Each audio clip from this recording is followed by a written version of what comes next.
Hello again, everybody. This is James Bartley, and you're watching and listening to the Cosmic Switchboard Show. And you're looking at my two very dear friends, Mary Ann Fisher and Craig Bowers. And we have a lot to discuss today.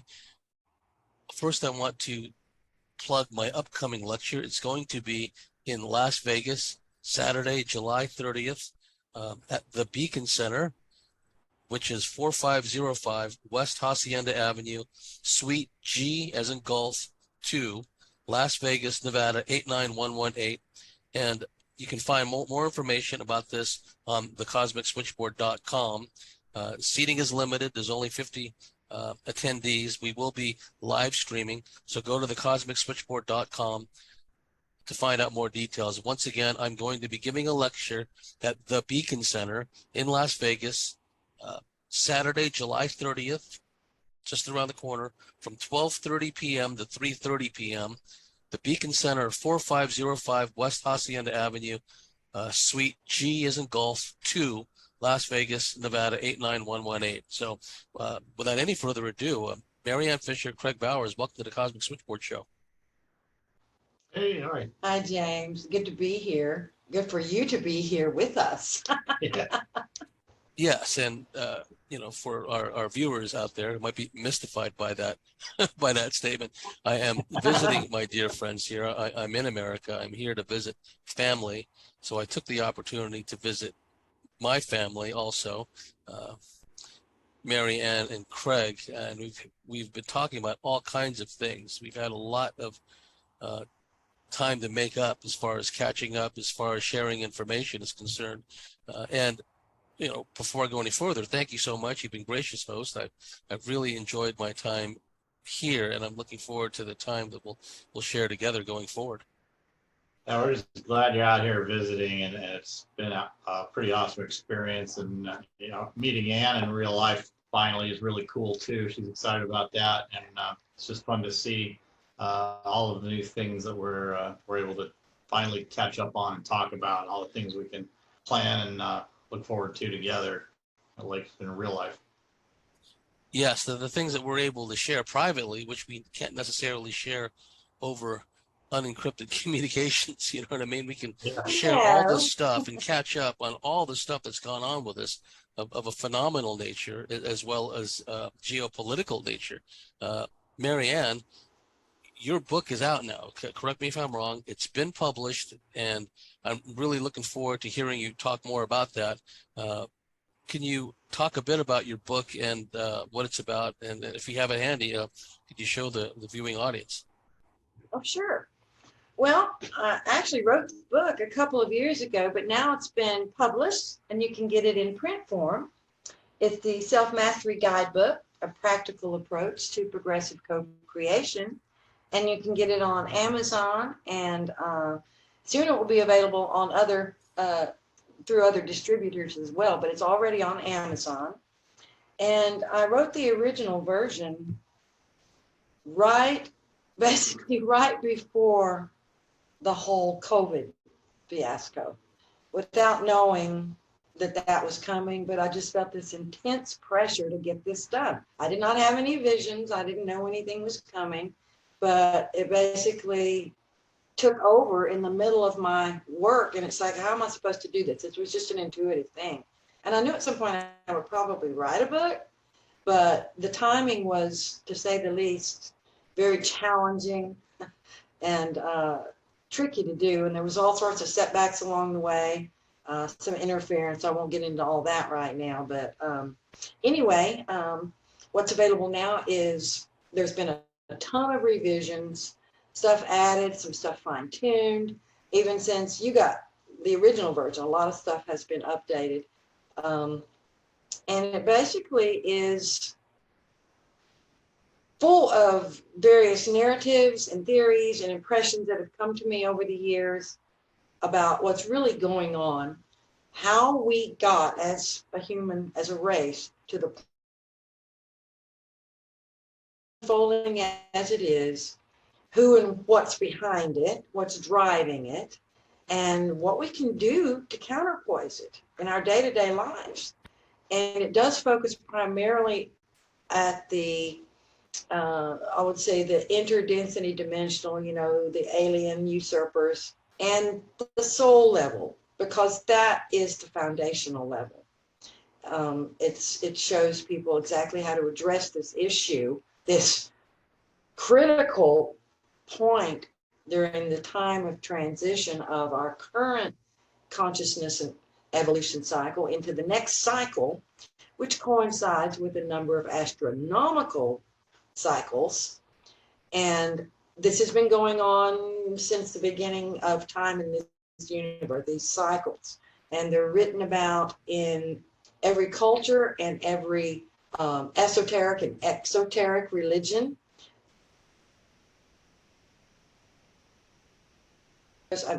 Hopi Indians speak to this. The South American tribes spoke to this. Every main religion, like I said, speaks to this, these cycles that humanity has gone through.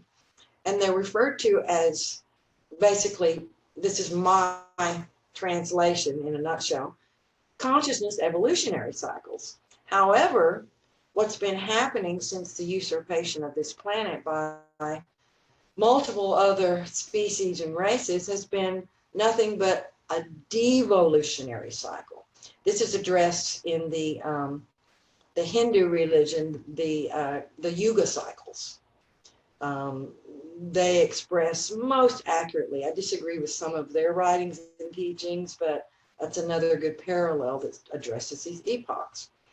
Anyway, it's a compilation of, or I should say really an amalgamation of theses and narratives as to how we got here, what we can do about it, what's really going on. And it's shocking to some people who aren't familiar with my work, or perhaps even your work, but kind of an amalgamation of events that I sort of merged into one major event that triggered this whole series of unfoldments that have led us to where we are now, and how critical the situation is, and how critical it is to address this from every layer of being.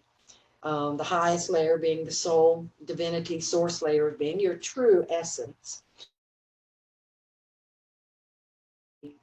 Interdimensional level, which encompasses entities and beings that function some through this realm and some outside this realm, but addressing it at that level. And then the energetic, we are energy beings, addressing it at that level, our energetic centers in our body, and then the physical layer. But most of my work is centered around the two higher layers, primarily the soul level. And what people need to start doing now to start addressing this, if you haven't already been on this journey, and I'm sure many of your listeners are, but it's time to really double down in our efforts. And the book would be of great benefit to many of you who are kind of looking for more resources and practical approaches to addressing this problem.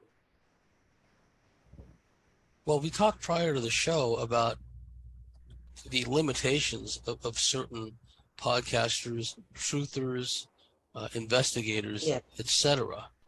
And this notion, this persistent notion, which I believe in itself is a result of reptilian alien manipulation, mind control, even a genetic dumbing down, if you will.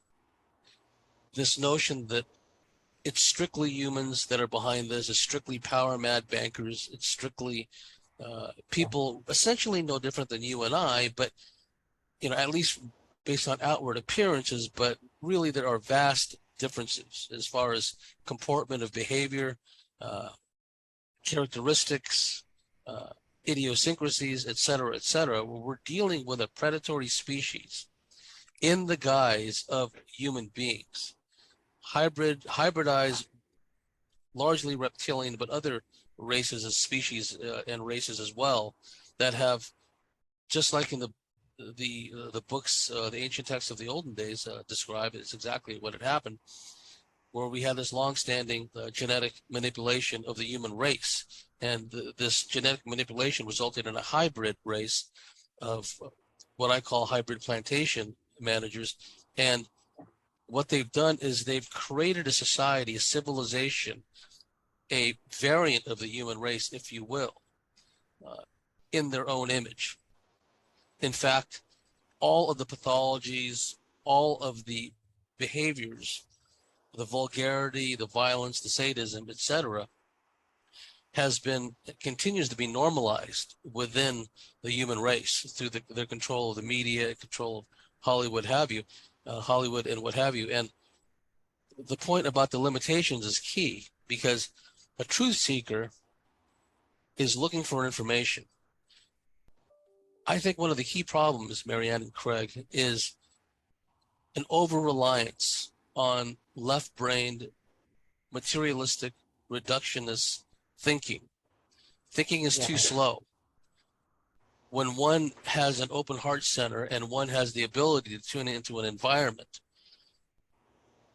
there's a lag between trying to process what it is we're feeling and what our own body, our energy bodies, our various energy bodies are telling us, right?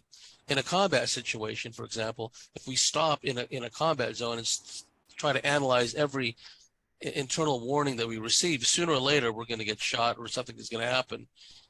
What I would like to see is people that are on the journey and seeking truth, when they come across these truthers and podcasters that have these limitations and they present themselves as being the experts. And we've seen various types of psyops and disinformation that has been passed on as being the truth, be it the flat earth, nuclear weapons don't exist, aliens don't exist. The corollary to the flat earth is satellites don't exist. Everything around that is it's like a one size fits all, one stop shop with a lot of these people. They create these memes. And what it does is it tends to, for those people who lack the self-worth or determination to find out more, it tends to stall out certain people because there's this self-inhibiting kind of almost like ridicule factor where they stop themselves from progressing any further. How would you address that, the both of you? How especially those who have had experiences, because those who've had our kinds of experiences with ETs, hyperdimensionals, cryptids, what have you, those subjects are not addressed by the surface level researcher crowd. And yet many people like us who've had these experiences go to these surface level types and seek information, which to me seems to be regressive and retrogressive. I'd like your thoughts on that. Craig, you want to start? Well, where do I begin with all of that? I guess maybe talking about from my own perspective and the experiences I've had.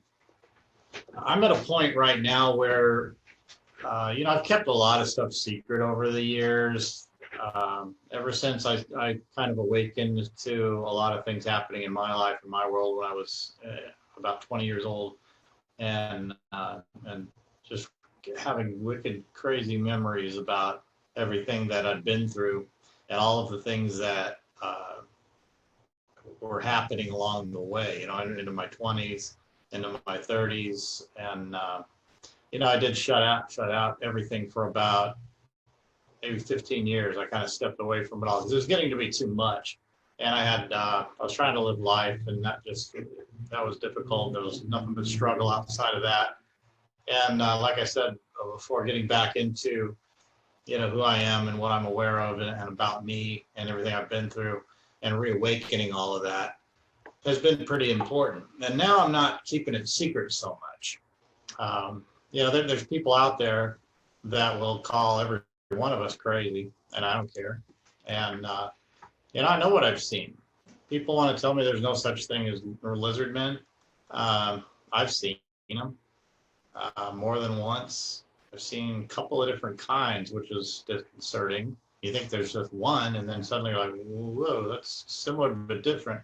And I've had, I was Uber driving for about a year when I first moved out here.